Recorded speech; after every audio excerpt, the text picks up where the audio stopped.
In just a short amount of time, the 2018 draft has turned out to be one of the best in NBA history, headlined by the likes of Luka, Trae Young, Shai Gilgeous-Alexander, Michael Porter Jr., Jaren Jackson Jr., and Colin Sexton, just to name a few.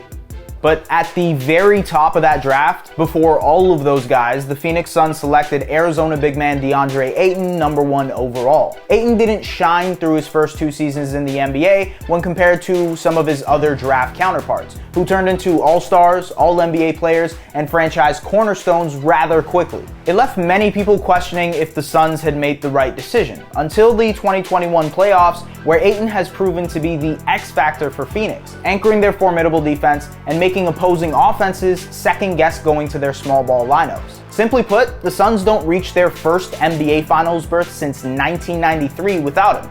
And while passing up on generational superstars like Luka or Trae was risky, it's clear the Suns made the right call for them.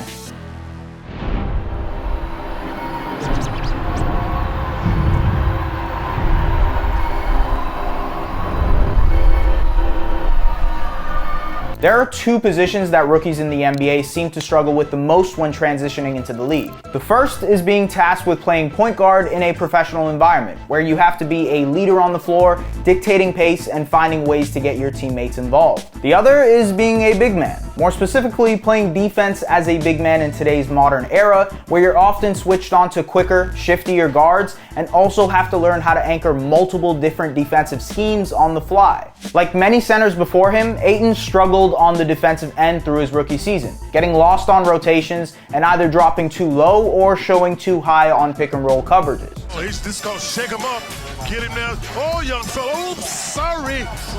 I gotta get to the rim. You in the way. Ayton posted a defensive rating of 113 points per 100 possessions in his rookie season, which was the worst among all centers in the league that played 30+ minutes per game. Defense was always going to be the hardest part for Ayton transitioning from Arizona, where he had already shown flashes of being a good offensive player in the post and an elite rebounder. He ranked 2nd among all Division I players in player efficiency rating and produced the best PER for a power conference freshman since Anthony Davis in 2011-2012. On defense, his block and steal rates were low compared to other lottery-bound big men in the past. But functionally, Ayton is a solid 7 feet tall and weighs 250 pounds. He's kind of tall, sort of tall. In his rookie year, it was evident that he had the size and quick feet to become a good defender. There was just going to be a learning curve.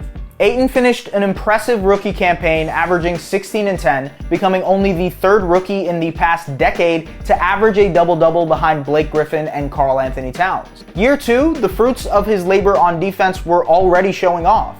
Ayton had one of the 15 best defensive ratings according to 538's Raptor metric. The Suns were still not a good defensive team though, ranking 17th in points per 100 possessions that season, but not a lot of that had to do with Ayton, who posted his best block percentage of his career. However, his 2nd season was cut short after being suspended for 25 games for violating the league's anti-drug policy for using a diuretic.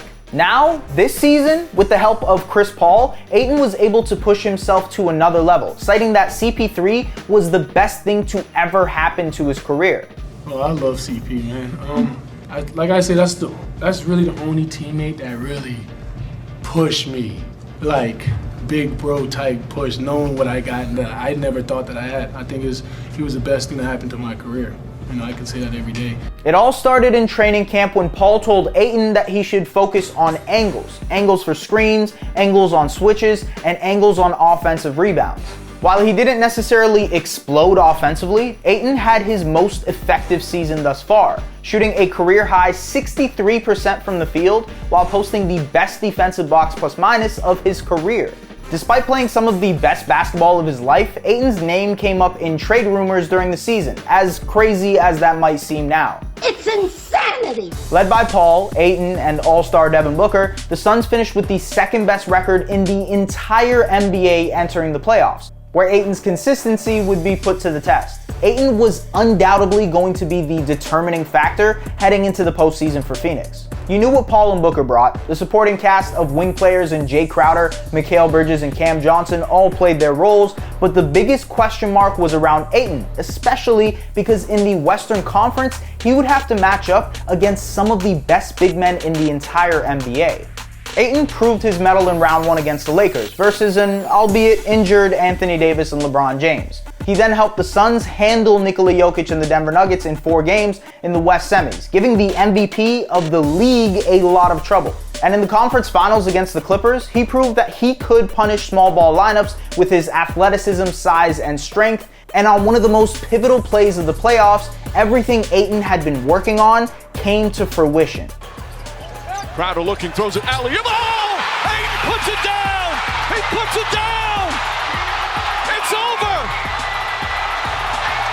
And in the NBA Finals, Ayton proved to be pivotal in how the Suns guarded Giannis Antetokounmpo. They were a collective plus 32 with Ayton on the court in games 1 and 2, where the Suns handled the Bucks. He's been dominant, having the second most playoff games in NBA history with an 80% field goal percentage on at least 10 field goal attempts. He also had the most win shares in the NBA playoffs this year, while also being the first player since Kareem Abdul-Jabbar to score 20 plus points and nab 15 plus rebounds on better than 80% shooting from the field in their NBA Finals debut.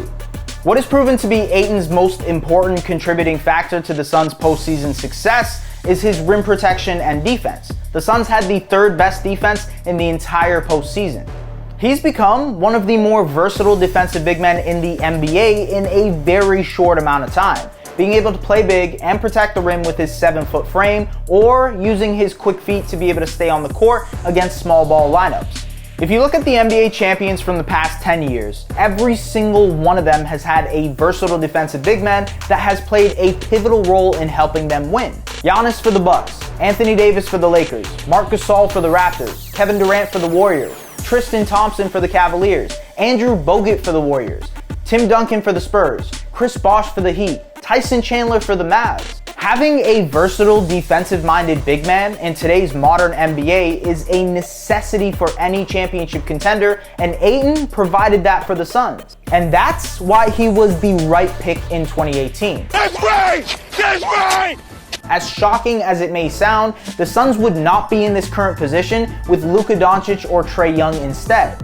And while you can debate that those picks may have been better in the long term, who knows where this Suns team would be with one of either Doncic or Young and instead a massive void at the center position. And even despite losing in the finals, the potential of the Suns core, led by Booker and Ayton, who are 24 and 22 years old respectively, is at the very least a perennial playoff contender.